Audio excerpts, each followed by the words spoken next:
people, how na there na bill na welcome back again to a lot of boge crazy update for Babake TV. Now see the be before we start the story wey carry us coming, my people. Abeg make una like this video, share, comment. I say that follow me on my Facebook page as Babake TV. Subscribe to my YouTube channel. Press the bell notification so that anytime when we drop new video, na go dey see am one time. Alright, without wasting no time, my people, make we enter the story wey carry us coming. No be small thing, my people. Nigeria hard. We need good government. We want good leader, but we, the citizens of the country, we don't want change our mentality. We don't want to change our attitude to dey collect bribe for those leaders hand, for those government hand, for those politician hand when election come.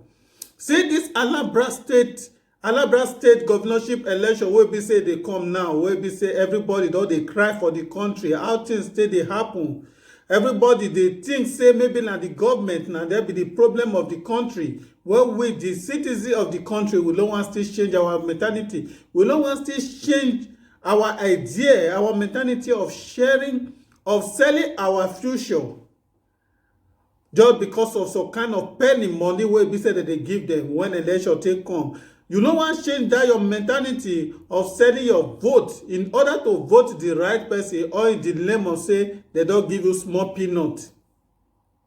I see some mothers and fathers where they collect money for this Anambra state election wey be say a lot of people don't lose their life, or in the name of say that they fight for good interest for their people. That they fight for good interest for the people of their land. And when some people they come, they tell you, they advise a lot of people say, you don't need to just die for nothing, because most of the people will be say you they fight for, they don't even send you. And when they give the small thing, they go close their mouth. I see this video of where they share 400 they give people and just a can of malt just to buy their vote. For this country wey be say hard, so some people still get this kind of mentality. When I see this video, I shake my head. Especially this young man wey be say I see. Young man wey be say you get vision. You still young and you get a lot of a good future to live just because of 200. Just because of 400 and a can of month. You sell your vote. Then we dey complain, Buhari bad, this government is bad, politicians are bad. Yet, if we don't change, if we don't stand as one, if we don't let those people say this corrupt money wey be una take dey bribe us, take dey buy our vote, we don't need them. I won't vote the right person wey be say I won't vote. I know say we dey always talk and say our vote no dey count, but you give yourself some dignity. Say wetin your mind decide, say now you do. Nobody fit buy your vote. Nobody fit buy your mouth. This election, a lot of people don't lose their life. Just because they say our people need good things. Our people need good leaders. We won't separate ourselves from Nigeria and all those stuff. Nobody, make anybody don't come outside, come vote. But you still see people wey be say collect 400 naira wey no even reach you. Take buy 2 cups of rice. Wey no even reach you, take feed a day. You won't go take and sell your 8 good years, take put yourself for poverty. It's a very big shame to us, the citizens of Nigeria, if we no want to change this mentality.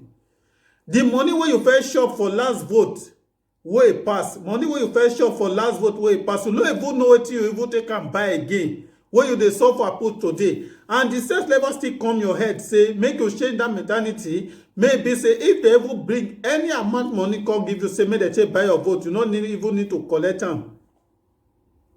The suffer wey you don suffer now, the money wey they take bribe you before for the last vote, e no even reach half of the suffer wey be say you dey suffer now, yet you no wan change. I make I play the video for una, make una see where they for the bribe all those our brothers, our sister, our papa and mama them, just to buy their vote with 400 naira and a can of malt. Whether malt na enjoyment na come be, and they happy, they will say thank you sir. dey collect am. Make una watch the video, my people. I go drop the video for una, make una watch am. At the same time, as you watch this video from the beginning to the end, I beg make you use the opportunity, like the video, share, comment, subscribe to my YouTube channel as Babake TV, follow me on my Facebook page, and press the bell notification so that anytime when I drop new video, una go dey see am one time. Alright, thank you very much for watching. Until I see una again in my next video.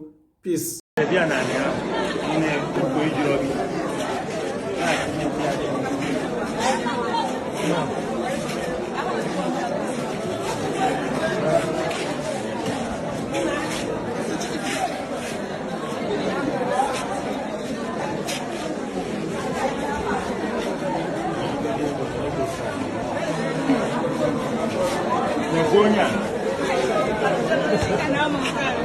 You will vote as card.